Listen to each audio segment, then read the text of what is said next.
Muka semacam bicai masih mantap di Grebek.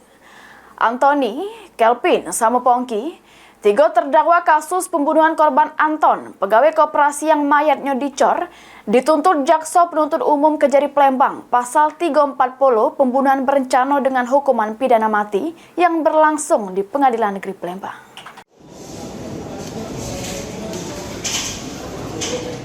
Tiga terdakwa kasus pembunuhan berencana korban pegawai koperasi bernama Anton Eka Saputra yang mayatnya ditemukan terkubur jero keadaan dicor, Buri Distro Anti Mahal, masuk sidang tuntutan di Pengadilan Negeri Palembang kelas 1A khusus. Ketiga terdakwa yakni Anthony selaku otak pelaku pembunuhan sama dua terdakwa lainnya Pongki sama Kelvin yang turut serta melakukan pembunuhan. Di hadapan Majelis Hakim Pengadilan Negeri Palembang Raden Zainal Abidin, Jaksa Penuntut Umum Satrio Macoka Amar putusannya menyatakan perbuatan terdakwa Anthony, Kelvin sama Pongki terbukti bersalah sebagaimana pasal 340 KUHP tentang pembunuhan berencana sehingga nyampak ke masing-masing terdakwa dengan pidana mati. Menuntut supaya Majelis Hakim Pengadilan Negeri Palembang yang memeriksa dan mengadili perkara ini memutuskan: 1.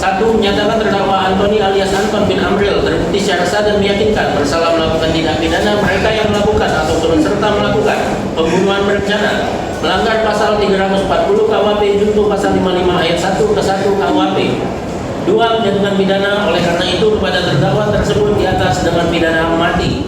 Dengar tuntutan mati dari Jaksa Penuntut Umum, salah siko terdakwa yakni Kelvin nangis terseduh-seduh. Sesudah sidang, pihak keluarga korban bersama kuasa hukumnya langsung sujud syukur atas tuntutan mati terhadap ketiga terdakwa oleh Jaksa Penuntut Umum. Jasmadi kuasa hukum korban mengapresiasi Jaksa Penuntut Umum yang sudah menuntut ketiga terdakwa hukuman masing-masing pidana mati. Kami mengapresiasi penuh penuntut umum yang telah menuntut seluruh pelaku dalam hal ini tiga terdakwa itu hukuman mati. Karena dari awal kami sudah memikirkan bahwasannya ini memang akan terpenuhi unsur pasal 340 yaitu pembunuhan berencana.